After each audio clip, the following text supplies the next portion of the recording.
미국이 전 세계를 때리고 유럽이 망설이는 이 순간 한국은 다음 단계를 향해 달리고 있습니다.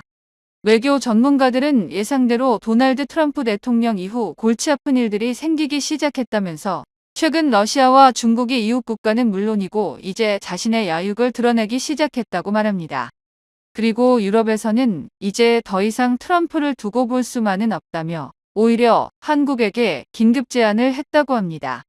트럼프 대통령 취임이 겨우 2달가량 지났습니다만 러시아는 미국의 지원이 끝난 우크라이나를 향해서 더욱 강한 공세를 퍼붓고 있으며 일부 지역에서는 우크라이나 군인들 다수가 타격을 입었습니다.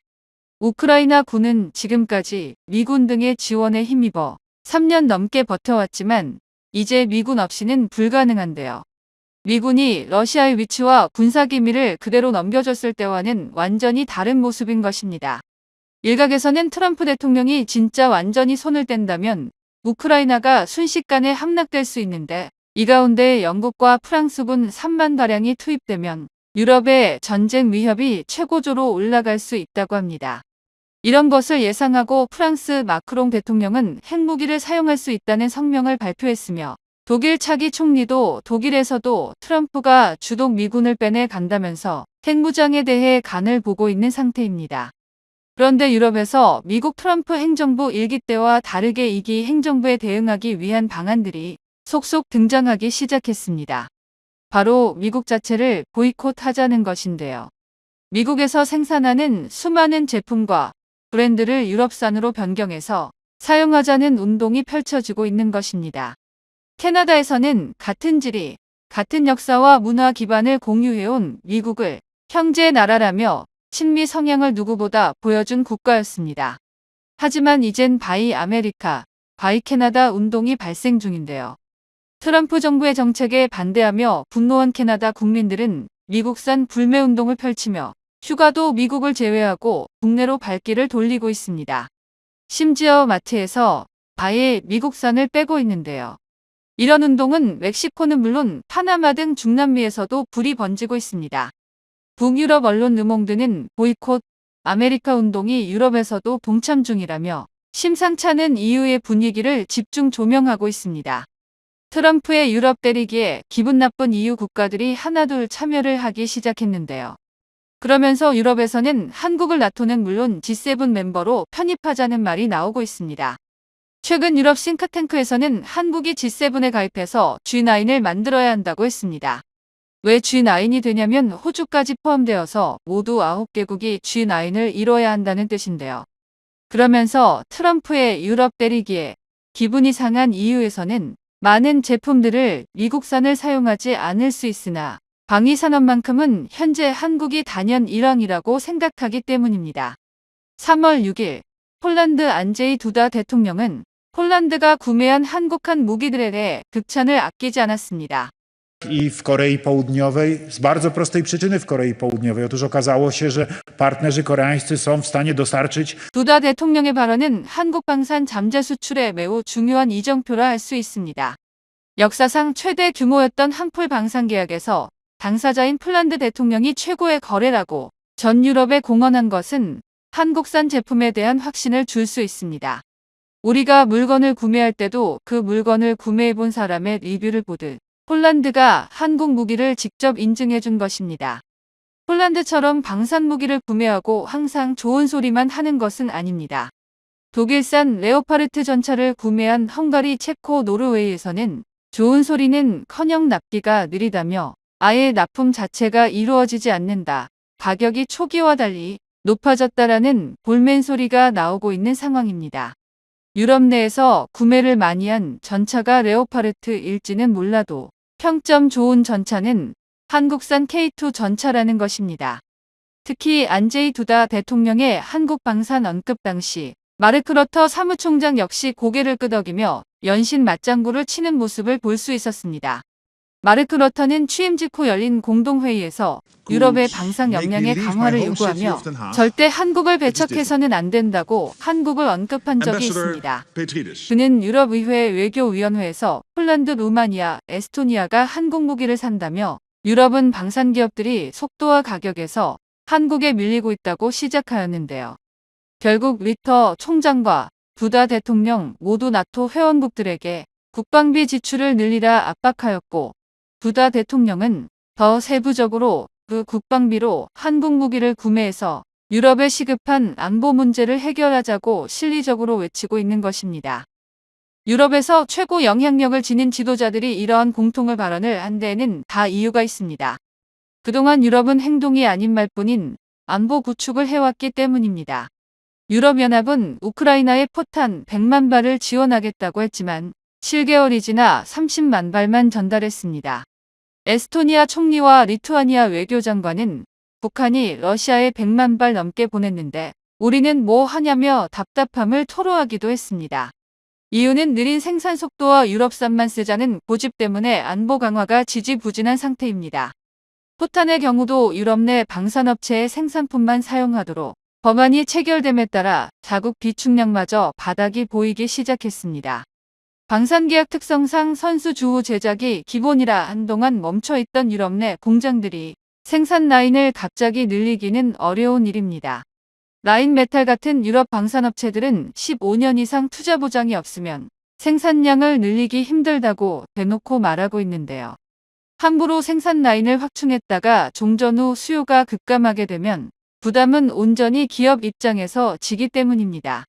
실제로 이러한 군비 감축으로 인해 유럽 내 여러 방산업체들이 부도를 면치 못해 문을 닫았던 전례가 있었기에 더욱 그럴 수밖에 없습니다. 그러나 두다 대통령이 제안한 현실적 대안은 이야기가 다릅니다. 한국은 분단 국가이자 휴전국으로 1970년대 이후 생산 라인이 멈춘 적이 단 한 번도 없습니다. 오히려 생산량을 늘리면 늘렸지만 줄어들지 않고 있습니다. 유럽 50개국의 155mm 포탄 생산량이 연 30만 발에 미치지 못하고 있는 실정에 한국은 풍산과 한화에서 연간 60만 발을 생산하고 있고 이 역시 공장을 100% 풀가동시킨 것이 아닙니다. 일단 우리 군 수요만으로도 유럽을 압도하는데요. 대한민국은 155mm 자주포 최대 운용국가인데 견인포 포함 155mm만 해도 3,000문으로 유럽 전체를 합친 수보다 많습니다. 훈련용으로 사용되는 포탄만 해도 한국 내 공장을 돌리는데 전혀 문제가 없습니다. 또한 한국군은 340만 발의 105mm 포탄을 보유하고 있는데 105mm만 해도 차고 넘칩니다. 심지어 한국은 탄약과 소총부터 K2, K9 천무와 같은 재래식 활용무기, 거기에 4.5세대 초음속 전투기까지 대량 생산체계를 갖추고 있는 유일한 국가인데요. 이는 국방비 1,000조를 쏟아붓는 천조국 미국조차 구축해내지 못한 양산체계입니다. 설상가상으로 미국은 트럼프 행정부가 들어서며 우크라이나 군사 지원에 대한 지원을 아예 끊어버릴 것이라고 이야기하며 최근에는 하이마스 표적 데이터 전송까지 중단해 충격을 주고 있습니다. 3월 5일 포브스 기사에 따르면 트럼프 행정부는 이번 주에 우크라이나와의 오랜 정보 공유 협정을 끝냈는데 이로 인해 하이마스 로켓 발사대를 운용하는 우크라이나 포대 중 일부는 더 이상 40마일 이상 떨어진 가장 먼 러시아 목표물에 대한 좌표를 받지 못하고 있다고 합니다. 트럼프의 각자 도생 원칙이 실제로 현실화되어 가고 있는 것입니다.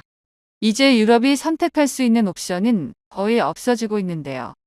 두다 대통령의 말처럼 한국밖에는 답이 없습니다.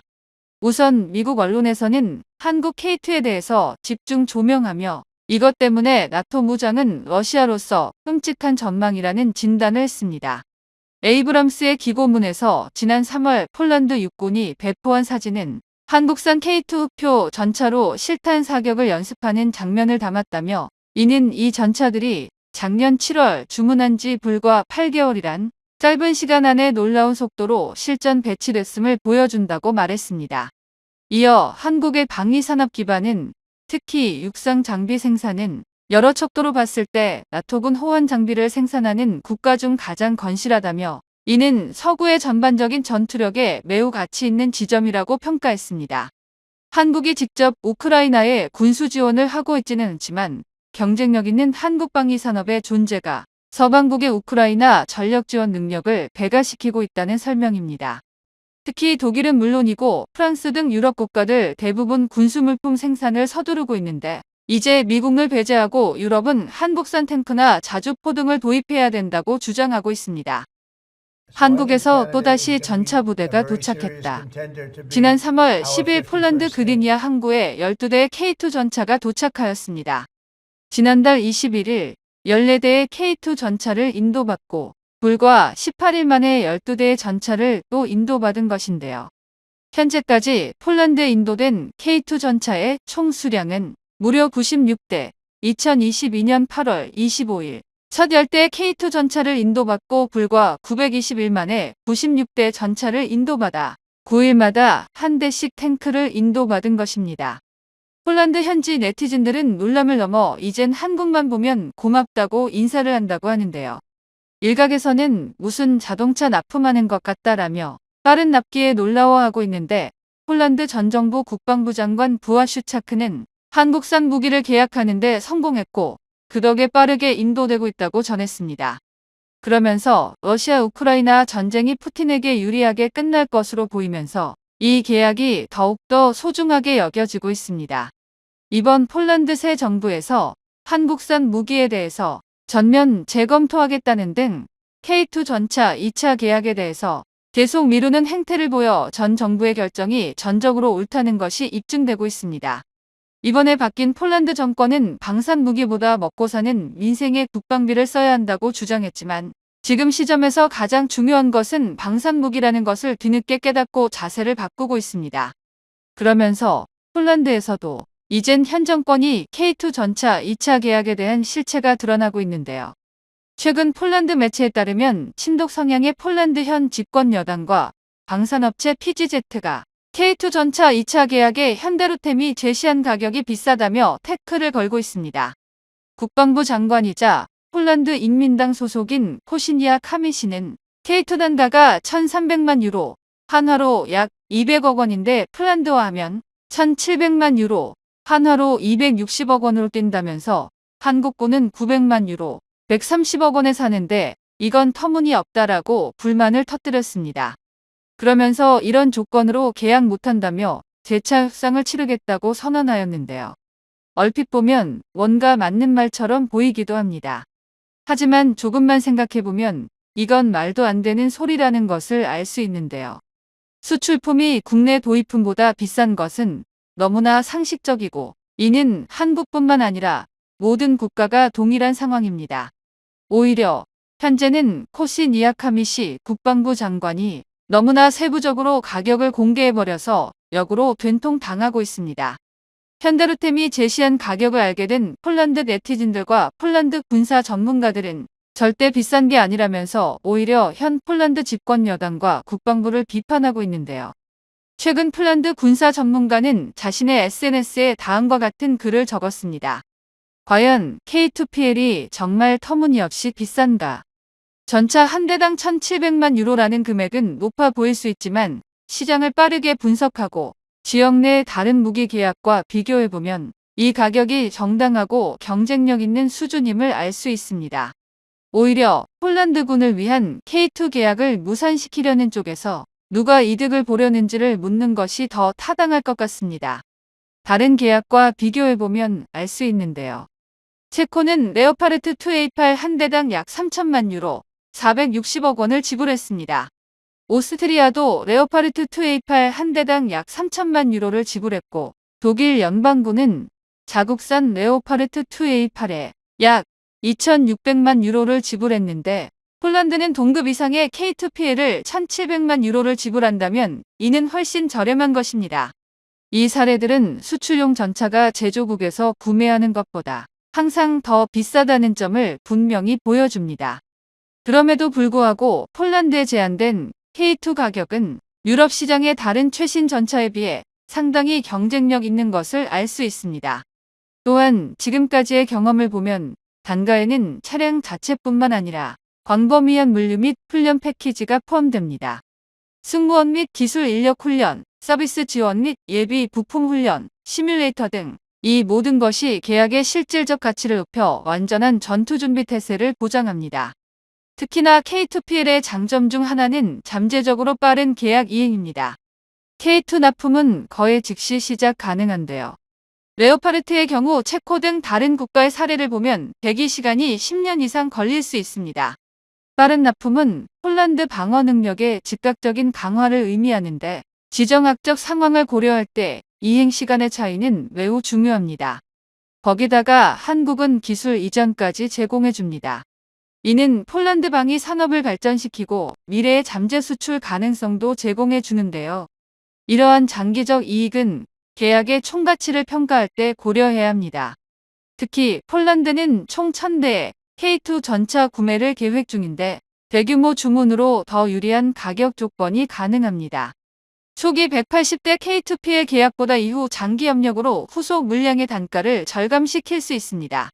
현지 생산의 규모 효과로 비용 추가도 최적화가 가능한데요. 한마디로 모든 것을 고려했을 때 한 대당 1,700만 유로라는 가격은 터무니없이 비싼 것이 아니라 오히려 상당히 합리적이고 매우 저렴한 것임을 알 수 있다라고 하였죠. 폴란드 현지 네티즌들은 최근 미국과 폴란드의 관계 악화 속 M1 에이브람스의 인도가 늦춰지고 있는 상황에서 한국이 없었다면 정말 큰일 날 뻔했다는 안도감이 커지고 있는 상황입니다. 최근 미국 정부 효율부의 수장이자 세계 1위 부호인 일론 머스크가 우크라이나 지원과 관련해 폴란드 외무장관에게 막말을 해 논란이 일기도 했습니다. K2GF와 비슷한 시기인 2022년 8월 26일 계약을 체결한 폴란드의 M1A2 에이브람스는 최초 인도 물량이 2025년 1월 21일로 현재까지 고작 28대밖에 받지 못한 상황입니다. 250대를 2026년 내로 받기로 예정되어 있었으나 현실적으로 불가능해 보인다는 것이 전문가들의 의견인데요. 심지어 미국의 앞뒤 다른 안보 정책과 계속해서 말이 바뀌는 무기 수출 정책상 안정적인 공급이 어려워질 수도 있다는 우려가 나오고 있습니다. 실제로 미국의 군사안보 대외 정책에 동맹국들의 불만이 이만저만이 아닌 상황인데요. 이는 F-35를 취소할 수도 있다는 최근 보도를 통해서도 알 수 있습니다. 유라시안 타임스 등 외신에 따르면 나토 군사 전문가들은 F-35 전투기 도입이 오히려 안보에 독이 될 수 있다는 우려하에 많은 국가들이 계약에 대한 신뢰를 재검토 중이라고 밝혔는데요. 주된 이유는 F-35에 미국 기업에서 탑재한 킬 스위치가 있어 미국이 정치적 압박 수단으로 사용할 수 있다는 것입니다. 킬 스위치란 기술 공급자가 시스템 작동을 비활성화하거나 저하시키기 위해 사용하는 소프트웨어 기반 백도어 메커니즘입니다. 이미 캐나다 국방부에서는 계약 취소를 진지하게 검토하고 있습니다. 캐나다 유력지 오타와 시티즌에 따르면 현재 캐나다 국방부는 F-35 내에 킬 스위치를 설치해 비활성할 수 있다는 주장을 하긴 했지만 미국이 항공기 지속 운용에 필요한 소프트웨어와 하드웨어 업그레이드를 통제하고 있다는 점을 인정하여 파문에 일고 있습니다. 그러면서 매체는 과거에는 업그레이드 통제가 큰 문제가 아니었지만 현재 미국이 캐나다에 점점 적대적으로 변하면서 펜타곤이 캐나다의 F-35 함대에 갖는 통제력은 일부 국방 분석가들이 경고하는 바와 같이 심각한 전략적 취약점이 되고 있다라고 했습니다. 에비에이션 위크는 F-35 전문가인 빌 스위트먼 역시 이것은 매우 심각한 문제라며 지속적인 지원 없이는 F-35를 운용하기 어려운데 미국이 캐나다를 F-35 기술 업데이트에서 연결해제로 결정하면 결국 항공기가 작동 불능이 되리다라고 했습니다. 아시다시피 F-35는 단순한 전투기가 아닙니다. 5세대 스텔스 전투기로 레이더에 잡히지 않는 은밀성과 최첨단 네트워크 전투 능력은 말할 것도 없고 무엇보다 서방 진영 동맹의 상징적인 프로젝트인데요. 미국뿐만 아니라 영국, 이탈리아, 네덜란드, 캐나다, 호주, 덴마크, 노르웨이 등 7개국이 개발에 참여했으며 이 중 6개국은 나토 회원국입니다. 유럽 국가들은 자금과 기술을 투자했고 로키드 마틴의 설계 아래 이 기체를 함께 만든 것으로 F-35는 단순한 전투기가 아니라 동맹의 결속을 보여주는 상징적인 존재인데 지금 그 상징이 흔들리고 있는 것입니다. 특히 대부분의 군사무기 체계를 미국에 의존하고 있는 캐나다 입장에서는 큰 난관에 부딪혔습니다. 미국과 캐나다의 갈등의 골이 깊어지면서 육해공 모든 무기 체계에 미국의 의존도를 낮춰야 한다는 목소리가 거세지고 있는 상황인데요. 이는 군안 분야도 마찬가지입니다. 나토 회원국들은 트럼프 대통령이 운영하는 미국에 대한 의존도를 줄이기 위해 국내 또는 비미국 공급원에서 군사 장비를 더 구매하려는 새로운 움직임이 진행 중입니다. 이에 12명으로 구성된 한국방산 및 정부 관계자 대표단은 3월 5일과 6일 오타와를 방문해 캐나다군의 자주포와 훈련기, MLRS, 잠수함 등 다양한 신규 장비를 제공하겠다는 제안을 했습니다. 이 제안에는 캐나다 산업의 상당한 이익과 안정적인 공급망 보장이 포함됐는데요. 한화오션의 부사장인 스티브 정은 현재 운용 중인 KSS-3 잠수함이 캐나다의 모든 요구를 충족한다고 밝혔습니다. 그는 오타와 시티즌의 계약이 체결되면 6년 내에 인도할 수 있다라고 말했는데요. 이미 세대가 건조된 한국 잠수함은 3주 이상 수면 위로 떠오르지 않고 작전을 할 수 있으며 7,000해리 이상의 항속거리를 자랑한다고 했습니다. 이러한 능력은 북극 작전에 유용할 것인데 정비시설은 캐나다에 설립될 것이며 미국 무기 시스템과 달리 한국은 캐나다의 온보드 기술에 대한 완전한 접근 권한을 제공할 것이라고 했습니다. 또한 한화는 제안 작업을 위해 무려 3곳의 캐나다 기업들과 이미 제휴를 맺고 있습니다. 유럽 국가들은 미국 주문의 지속적인 문제나 시스템의 효율성과 빠른 납품 속도 때문에 이미 한국의 군사장비 공급을 의뢰하고 있습니다. 한국은 폴란드에 100억 달러 이상의 자주포 경전투기 미사일 시스템 전차를 공급하고 있으며 루마니아에는 10억 달러 이상의 자주포를 제공하고 있는데요.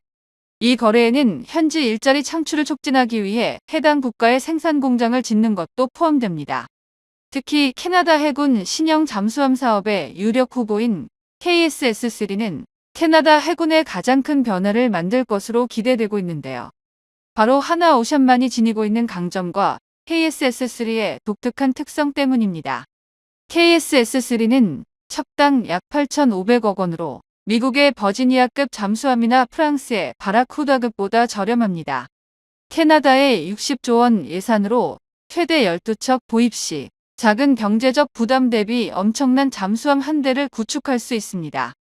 러시아와 중국의 북극해 위협이 증가하며 캐나다는 북극 항로와 자원 보호를 위해 잠수함 전력이 시급한 상황인데 여기에 상업 및 군사적 중요성이 큰 그린란드를 미국이 구매 추진하고 있는 상황에서 북극 작전을 수행할 수 있는 고성능의 잠수함이 필수적이고 KSS-3는 7,000해리, 약 13,000km의 항속거리와 3주 이상의 자막 능력을 제공하며 북극 빙하 아래에서도 원활한 작전이 가능합니다. 이전 빅토리아급의 짧은 자망 시간과 비교해 KSS-3는 캐나다의 북극 주권을 실질적으로 강화하며 미국 의존 없이 독재적 감시와 억지력을 발휘할 수가 있는 것인데요. 이제 대한민국은 세계 방산 시장에서 없어서는 안 될 소중한 존재가 되어가고 있으며 든든한 안보 파트너로 자리 잡고 있습니다.